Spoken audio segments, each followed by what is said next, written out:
Hello everyone, welcome back. Welcome to the current affairs of March 2nd. Let's have the first one. See, Janaushati Divas week is observed from, yes, ఎప్పటి నుంచి ఎప్పటి వరకు అండి? It is from March 1st నుంచి March 7th వరకు. Like March 7th వచ్చేసి March 7th Jan Aushadhi దివస్గా celebrate చేయడం జరుగుతుంది. బేసిక్లీ ఈ జనౌషధి కాన్సెప్ట్ ఏంటి అని అంటే generic medicine. Jan Aushadhi is nothing but generic medicine. మనకి లైక్ గ్లోబల్ లెవెల్లో తయారు చేసేటువంటి మెడిసిన్ కాకుండా దానినే మనం ఇండిజీనియస్గా డెవలప్ చేసేటువంటి మెడిసినే జనరిక్ మెడిసిన్. ఈ జనరిక్ మెడిసిన్ వల్ల యూజ్ ఏంటి అని అంటే కంటెంట్ సేమ్ ఉంటుంది, కాకపోతే తక్కువ ప్రైస్కి దొరుకుతుంది. దాన్నే జనరిక్ మెడిసిన్ అని అంటాం. ఈ జనరిక్ మెడిసిన్ని ప్రమోట్ చేయాలి ఎక్కువ మొత్తంలో. చాలామందికి జనరిక్ మెడిసిన్ అంటే ఐడియా ఉండదు. అలాంటప్పుడు ఈ జనరిక్ మెడిసిన్ని ఈ జనౌషధి కేంద్రాస్, ఈ మెడికల్ హాల్స్ ద్వారా ప్రమోట్ చేయాలి అన్న ఉద్దేశంతో ఈ జనౌషధి దివస్ అన్నటువంటి దాన్ని స్టార్ట్ చేయడం జరిగింది. ఈ వీక్ కూడా ఈ 2021 వచ్చేసి ఇది థర్డ్ వన్. ఈ జనౌషధి వీక్ అన్నది థర్డ్ వన్ సెలబ్రేట్ చేయడం జరుగుతుంది. అదేవిధంగా అర్లియర్ అసలు ఈ స్కీమ్ అనేది ఎప్పుడు లాంచ్ చేయడం జరిగింది అని అంటే 2008లో యూపీఏ గవర్నమెంట్ వాళ్ళు ఈ జనౌషధి అన్నటువంటి కాన్సెప్ట్ని లాంచ్ చేయడం జరిగింది. దాని తర్వాత నరేంద్ర మోదీ గారు 2015లో దీన్ని మళ్ళీ తిరిగి ఆయన ఇంట్రడ్యూస్ చేయడం జరిగింది. దాని తర్వాత 2016లో దీనిని రీనేమ్ చేయడం జరిగింది. ప్రధానమంత్రి భారతీయ జనౌషధి యోజనగా రీనేమ్ చేశారు. దాని తర్వాత ప్రధానమంత్రి భారతీయ జనౌషధి పరియోజనగా రీనేమ్ చేయడం జరిగింది. ఈ విధంగా ఇప్పుడు ఉన్నటువంటిది ఏంటి అంటే ప్రధానమంత్రి భారతీయ జనౌషధి పరియోజన. దాని యొక్క డే ఎప్పుడు జరుపుతామనంటే మార్చి 7th జరపడం, సెలబ్రేట్ చేయడం జరుగుతుంది. That is the thing. ఆ ఉద్దేశంతోనే ఈ జనౌషధి దివస్ అన్నటువంటిది మార్చి 7th జరుపుతామంటే జనౌషధి వీక్ వచ్చేసి మార్చి 1st నుంచి మార్చి 7th వరకు ఎక్కువ మందికి అఫోర్డబుల్ ప్రైస్లో ఈ మెడిసిన్ అన్నటువంటిది కల్పించడమే దీని యొక్క ముఖ్యమైనటువంటి ఉద్దేశం. క్లియర్ కదండి? Right. Next one. C, who among the following has inaugurated second edition of maritime India summit 2021? Who is it అండి? ఇట్ ఈస్ నరేంద్ర మోదీ గారు ఇనాగ్రేట్ చేయడం జరిగింది ఈ మ్యారిటైమ్ ఇండియా సమ్మిట్ 2021 అన్నటువంటి దాన్ని. ఈ మ్యారిటైమ్ సమ్మిట్లో వచ్చేసి పార్ట్నర్ కంట్రీగా ఏది ఉంది అని అంటే ఇట్ ఈస్ డెన్మార్క్ అండి. డెన్మార్క్ క్యాపిటల్ కరెన్సీ ఏంటంటే it is Copenhagen and the currency is Danish crown. దీనికి పార్ట్నర్ కంట్రీగా ఉన్నటువంటి కంట్రీ ఏది, దేశం ఏది అని అంటే డెన్మార్క్. ముఖ్య ఉద్దేశం ఈ మ్యారిటైమ్ ఇండియా సమ్మిట్ అన్నది మొట్టమొదటిసారి ఎక్కువ మంది అంటే డిఫరెంట్ కంట్రీస్ నుంచి చాలా మంది పార్టిసిపేట్ చేయడం జరిగింది. Nearly 1.7 lakh, more than 1.7 lakh participants దీనిలో పార్టిసిపేట్ చేయడం జరిగింది. ఫస్ట్ టైం వర్చువల్గానే కండక్ట్ చేశారు, కాకపోతే మొట్టమొదటిసారి ఎక్కువ మంది పార్టిసిపేట్ చేసినటువంటి సమ్మిట్ మ్యారిటైమ్ ఇండియా సమ్మిట్. దాంట్లో డిఫరెంట్ వివిధ రకాలైన దేశాల నుంచి డెలిగేట్స్ దీనిలో పార్టిసిపేట్ చేయడం జరుగుతుంది. ముఖ్య ఉద్దేశం ఏంటి అని అంటే మ్యారిటైమ్ దానిని ఎన్హాన్స్ చేయాలి, ఆ కోఆపరేషన్ ఎన్హాన్స్ చేయాలన్నటువంటి ఉద్దేశంతోనే ఈ సమ్మిట్ని మన నరేంద్ర మోదీ గారు ఇంట్రడ్యూస్ చేయడం జరిగింది. అదేవిధంగా నరేంద్ర సింగ్ తోమర్ గారు రీసెంట్గా నిన్న నరేంద్ర సింగ్ తోమర్ గారు ఏం చేశారు అని అంటే సరస్ అజీవిక మేళా అన్నటువంటి దానిని ఇనాగ్రేట్ చేయడం జరిగింది. సరస్ అజీవిక మేళా ఎక్కడ ఇనాగ్రేట్ చేశారండి అని అంటే నోయిడా హాత్, ఇక్కడ సరస్ అజీవిక మేళా అన్నటువంటి దాన్ని ఇనాగ్రేట్ చేయడం జరిగింది నరేంద్ర సింగ్ తోమర్ గారు. అదేవిధంగా డాక్టర్ హర్షవర్ధన్ గారు is the union minister of health and family welfare కదండి. హర్షవర్ధన్ గారు ఏం చేశారంటే global bio India summit, global bio India 2021 conclave, ఈ కాన్క్లేవ్ని హర్షవర్ధన్ గారు ఇనాగ్రేట్ చేయడం జరిగింది. అండ్ ఈ కాన్క్లేవ్ దీంట్లో కూడా వివిధ రకాలైనటువంటి దేశాల నుంచి డెలిగేట్స్ పార్టిసిపేట్ చేయడం జరిగిందండి. ఈ హర్షవర్ధన్ ఇది 3 day కాన్క్లేవ్, మార్చి 1st నుంచి మార్చి 3rd వరకు జరిగింది. 3 day కాన్క్లేవ్ జరుగుతుంది. అండ్ ఈ global bio conclave India summit దీనికి చీఫ్ గెస్ట్గా ఎవరిని పిలిచారు అని అంటే నిర్మలా సీతారామన్ గారు దీనికి చీఫ్ గెస్ట్. క్లియర్ కదండి? These are different things. Right. Next one. C, Lok Sabha and Rajya Sabha TV channels merged into what is the TV అంటే it is Sansad TV. Lok Sabha and Rajya Sabha TV. అసలు ఈ లోక్సభ టీవీ అనేటువంటిది దేని కొరకు అంటే సపోజ్ ఇప్పుడు బడ్జెట్ ఇంట్రడ్యూస్ చేశారనుకోండి లోక్సభలో, అప్పుడు డైరెక్ట్ లోక్సభ నుంచి రిలే వస్తుంది. That is Lok Sabha TV. లోక్సభలో ఏ ఏ మీటింగ్స్ అయితే జరుగుతాయో దాని నుంచి డైరెక్ట్గా రిలే ఇచ్చేది ఏది అని అంటే it is Lok Sabha TV. Rajya Sabha టీవీలో కూడా అంతే.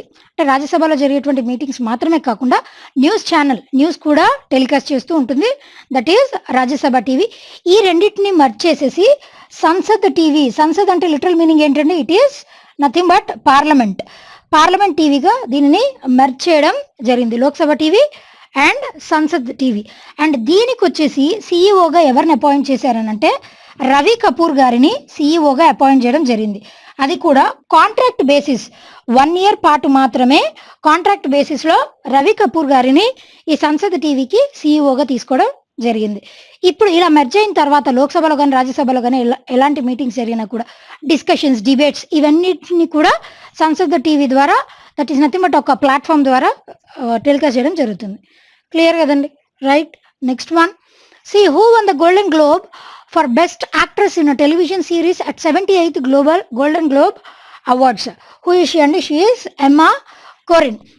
ఈ గోల్డెన్ గ్లోబ్ అవార్డ్స్ అన్నవి ఎప్పుడు ప్రజెంట్ చేయడం జరిగింది అని అంటే 28th Feb 2021 లాస్ ఏంజల్స్, న్యూయార్క్లో ఉన్నటువంటి లాస్ ఏంజల్స్లో ఈ అవార్డ్స్ని ప్రజెంట్ చేయడం జరిగింది. ఈ అవార్డ్స్ అనేవి ఎవరికి ఇస్తారని అంటే అమెరికన్ టీవీ ఇండస్ట్రీకి చెందినటువంటి వారు, అదేవిధంగా బెస్ట్ అమెరికన్ ఫిల్మ్స్, వీటిలో బెస్ట్ రోల్ని కనబరిచిన వాళ్ళకి, లైక్ యాక్టర్ అవ్వచ్చు, యాక్ట్రెస్ అవ్వచ్చు, comedian, director, story writer, song lyric writer, ఇలాంటి వాళ్ళందరికీ కూడా ఇలాంటి డిఫరెంట్ కేటగిరీస్లో ఈ అవార్డ్ని, ఈ గోల్డెన్ గ్లోబ్ అవార్డ్స్ని ప్రజెంట్ చేయడం జరుగుతుంది. రీసెంట్గా జరిగినటువంటిది 78th గోల్డెన్ గ్లోబ్ అవార్డ్, ఇది గుర్తుపెట్టుకోవాలి. అండ్ ఎమ్మా కోరిన్, ఈవిడ నటించినటువంటి సిరీస్ ఏంటి అంటే ద క్రౌన్ అన్నటువంటి టెలివిజన్ సిరీస్. ఇది నెట్ఫ్లిక్స్లో కూడా ఉందండి. ద క్రౌన్ అన్నటువంటి టెలివిజన్ సిరీస్లో నటించినటువంటి ఎమ్మా కోరిన్ గారికి ఈ television series best actress in television series award లభించడం జరిగింది. అదేవిధంగా క్లోయ్ ఝావో అన్నటువంటి మహిళకి బెస్ట్ డైరెక్టర్ అవార్డ్, ఈ గోల్డెన్ గ్లోబ్ అవార్డ్స్లో బెస్ట్ డైరెక్టర్ అవార్డు లభించిందండి. ఈవిడ క్లోయ్ ఝావ్ బెస్ట్ డైరెక్టర్గా గెలుచుకున్న దానితో she has become the second female to win this award in the category of best director కేటగిరీలో రెండవ మహిళగా అవార్డు తీసుకున్నటువంటి వ్యక్తి ఎవరంటే క్లోయ్ ఝావో అండి. అండ్ మొట్టమొదటి మహిళ డైరెక్టర్ కేటగిరీలో అవార్డు తీసుకున్నటువంటి మొట్టమొదటి మహిళ ఎవరు అనంటే బార్బరా స్ట్రీసాండ్. రెండవ మహిళ ఎవరు? ఈ 78th గోల్డెన్ గ్లోబ్ అవార్డ్స్లో రెండవ మహిళగా క్లోయ్ ఝావో గారు నిలవడం జరిగింది. అదేవిధంగా గిలియన్ ఆండర్సన్, ఈవిడకి best actress in supporting role, best actress in supporting role, అది కూడా టెలివిజన్ సిరీస్లో గిలియన్ ఆండర్సన్ గారు గెలుచుకోవడం జరిగింది. And she is also for the television series the crown అన్నటువంటి టెలివిజన్ సిరీస్కే ఈవిడకి అవార్డు లభించడం జరిగింది. అదేవిధంగా రోస్ముండ్ పైక్, ఈవిడకి బెస్ట్ యాక్ట్రెస్ మోషన్ పిక్చర్లో బెస్ట్ యాక్ట్రెస్ అవార్డు ఈవిడ గెలుచుకోవడం జరిగింది.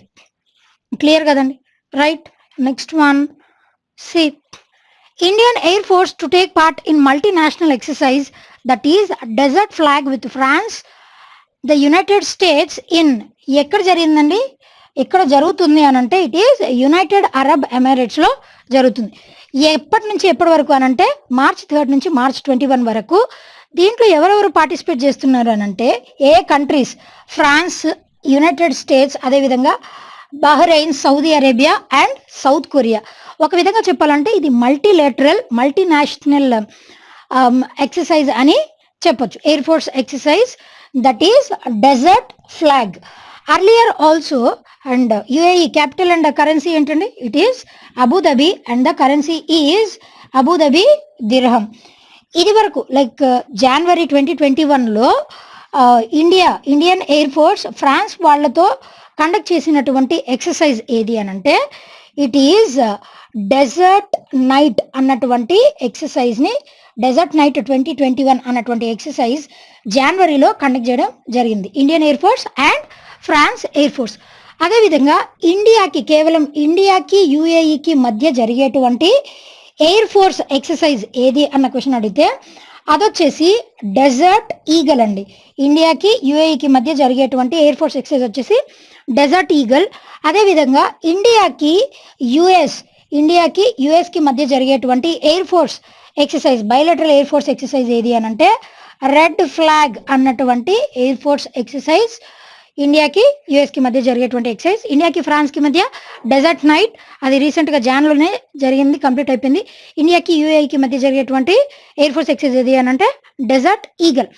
ఈ విధంగా మల్టీలేటరల్ మొట్టమొదటిసారి ఇండియా కూడా దీనిలో పార్టిసిపేట్ చేయడం ఇదే మొదటిసారి. దట్ ఈస్ 2021లో జరుగుతుంది.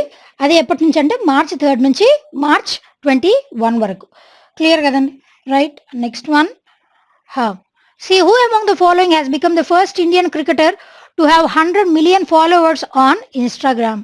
Who is it? And it is Virat Kohli గారికి రీసెంట్గా ఇన్స్టాగ్రామ్లో 100 million ఫాలోవర్స్ని క్రాస్ అయినటువంటి ఇండియన్ క్రికెటర్ ఎవరు అని అంటే విరాట్ కోహ్లీ గారు.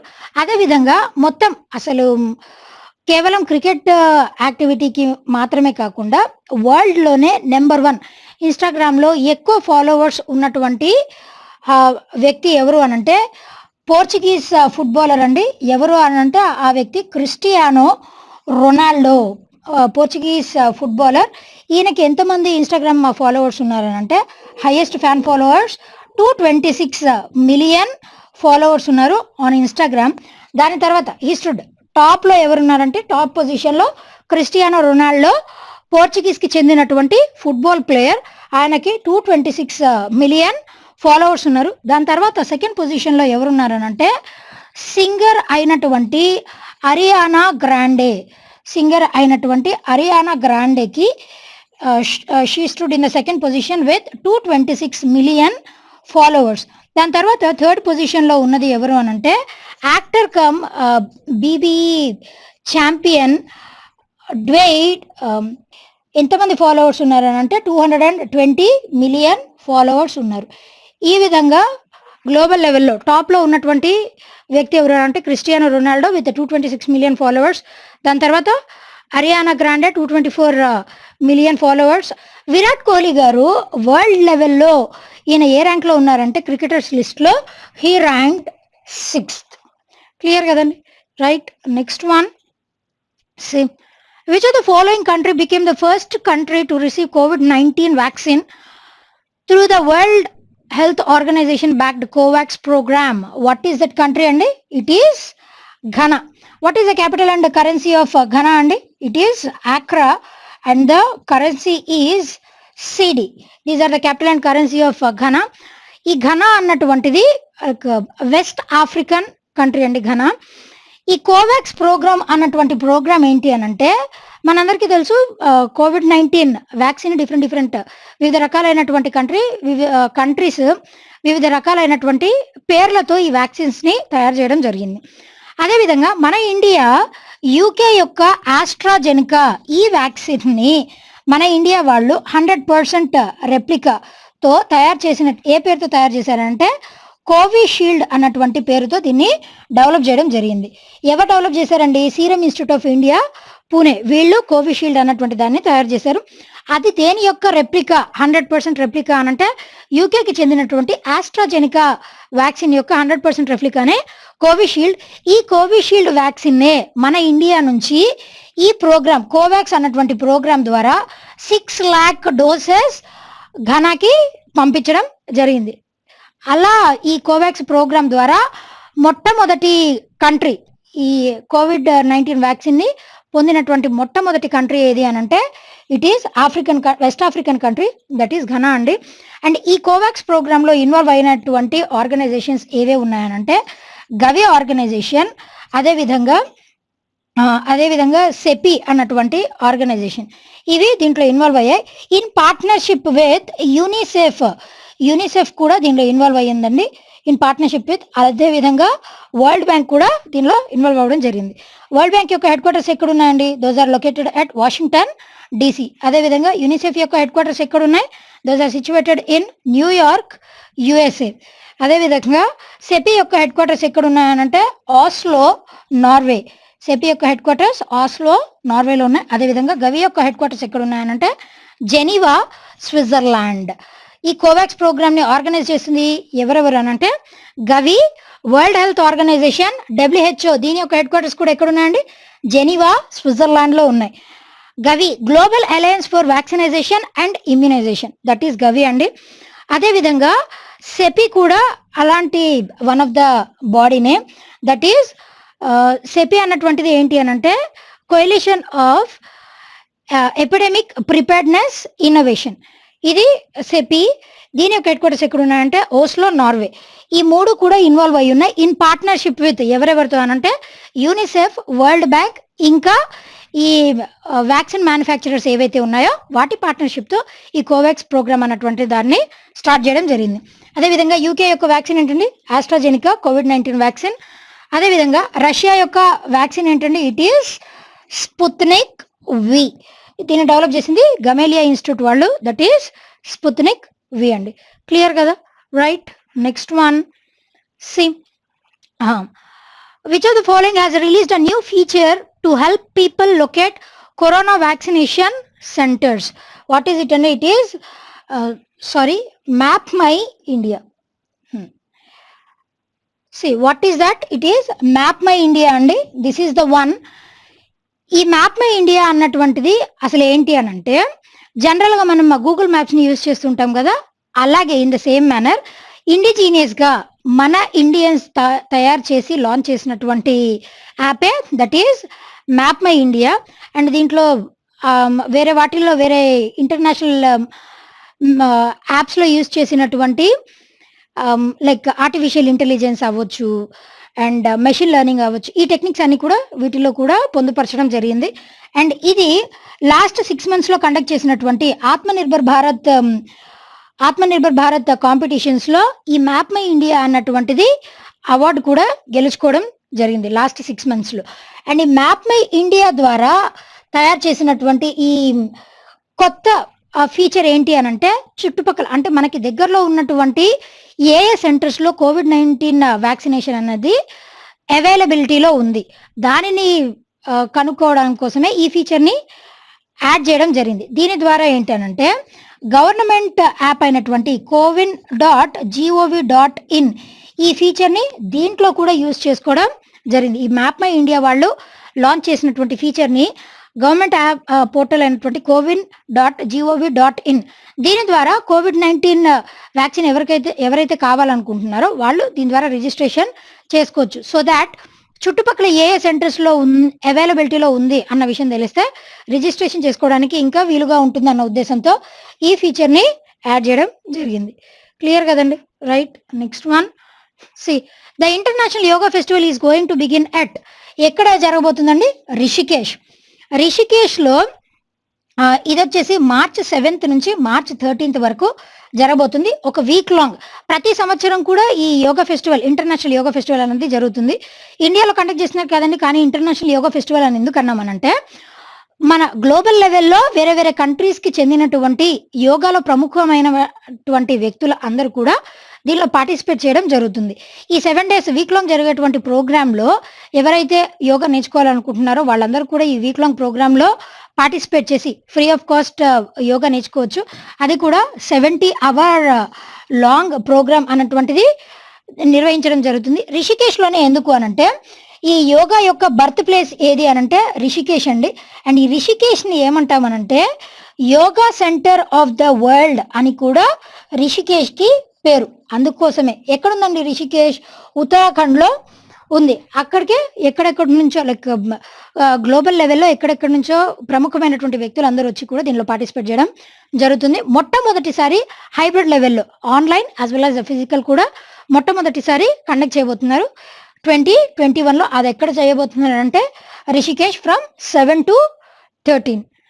క్లియర్ కదండి? Right. Next one, C who presided the 3rd governing council meeting of Bureau of Indian Standards? Who is it అండి? పీయూష్ గోయల్ గారు. we all know that Piyush Goyal గారు ఈయన సెవరల్ మినిస్ట్రీస్కి మినిస్టర్ అండి. యూనియన్ మినిస్టర్ ఆఫ్ రైల్వేస్కి, అదేవిధంగా మినిస్టర్ ఆఫ్ కామర్స్ అండ్ ఇండస్ట్రీకి union మినిస్టర్గా పనిచేస్తున్నటువంటి వ్యక్తి పీయూష్ గోయల్ గారిచే ఈ bureau of Indian standards 3rd governing council meeting అన్నటువంటిది ఆయన ఆయన ఆధ్వర్యంలో దీన్ని కండక్ట్ చేయడం జరిగింది. అసలు ఈ బ్యూరో ఆఫ్ ఇండియన్ స్టాండర్డ్స్ అన్నటువంటి దానిని ఎప్పుడు ఎస్టాబ్లిష్ చేశారు అనంటే బిఐఎస్ యాక్ట్ 1986 ద్వారా దీనిని ఇంట్రడ్యూస్ చేయడం జరిగింది. ఇది మన భారతదేశానికి చెందినటువంటి నేషనల్ ఇన్స్టిట్యూట్ ఆఫ్ స్టాండర్డైజేషన్ గా ఏ యాక్ట్ ద్వారా ఆవిర్భవించింది అనంటే బిఐఎస్ యాక్ట్ 2016 ద్వారా ఈ నేషనల్ ఇన్స్టిట్యూట్ ఆఫ్ స్టాండర్డైజేషన్ గా ఆవిర్భవించింది. ఇది ఈ యాక్ట్ ద్వారా ఎప్పటి నుంచి ఎఫెక్ట్ లోకి వచ్చింది అనంటే 2017 నుంచి ఇది నేషనల్ ఇన్స్టిట్యూట్ ఆఫ్ స్టాండర్డైజేషన్ మన భారతదేశం ఇండియా లెవెల్లో నేషనల్ ఇన్స్టిట్యూట్ స్టాండర్డైజేషన్ కి నేషనల్ ఇన్స్టిట్యూట్ గా 2017 నుంచి ఎఫెక్ట్ లోకి వచ్చిందండి. ఏ యాక్ట్ ప్రకారం అనంటే బిఐఎస్ యాక్ట్ 2016. దీని యొక్క హెడ్ క్వార్టర్స్ ఎక్కడ ఉన్నాయనంటే న్యూఢిల్లీలో ఉన్నాయండి. మేజర్ గా ఇది దేని కొరకు అనంటే బిఐఎస్ ఏదన్నా గోల్డ్ కానీ ఇట్లాంటి సిల్వర్ వీటికి హాల్ మార్క్ అంటే వాటి యొక్క క్వాలిటీ చెక్ కూడా ఈ బిఐఎస్ అన్నటువంటి దాన్ని యూజ్ చేయడం జరుగుతుంది. అది మాత్రమే కాదండి, ఏమన్నా మ్యానుఫ్యాక్చర్డ్ ప్రొడక్ట్స్ అవ్వచ్చు అట్లాంటివి కూడా తయారు చేసిన తర్వాత వాటి యొక్క క్వాలిటీ మెజర్మెంట్ గా ఈ బిఐఎస్ మార్క్ ని యూజ్ చేయడం జరుగుతుంది. ఇలా ఉంటుంది కదండి, అందరూ చూసే ఉంటారు. This is BIS mark. India లెవెల్లో బిఐఎస్ మార్క్ అన్నటువంటిది ఉంది.